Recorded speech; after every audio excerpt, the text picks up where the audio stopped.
پای بنزس باشینم مشکی کلکس زرد خود گفتی برش میالت قروی این زندگی رو مبارزه میبینم با برنامه مقابلت میشینم من احساب 20 سال دیگم الان دارم از بدن خودم مصاحبه میگیرم و پوست شهر جلو همه میکنم اون زیر پر از مغز بی هدف من جواز و سانسور رو نمیدم حرف قشنگا رو که همه میزنن رپ یعنی حجابت روح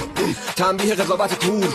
تفکیک عدالت و زور خونه آخر تجارت و پول تو حرف و عمل همه کارا درم تا قلمو دارم از همه داناترم ولی یه وقتا حس میکنم حالم خوش نیست که همسه میشه چتر بالا سرم و با کلمه تصویر مردم و کشیدم اونجا که منو به سلابه کشیدم یه جایی که از افتاده بشینم دندون نیشم و سنباده کشیدم دیگه مهم نی چه سالیه از اینجا به بعد وقت اضافیه میری سر پایین یه سرعت میگیری میبینی 60 ساعت یعنی 2 ثانیه تو وقتی به دو بگی دار فانی کارت اینه که پر کنی جای خالی انگار افتادی وسط جای تاریک فقط تصویر ماهو داری از اونجا که بریده شد بند ناف تا اون وقتی که پایان یه خط صافه قدم‌ها رو یه جوری من میکوبم زمین که جاودانه بشه رد پام رس رو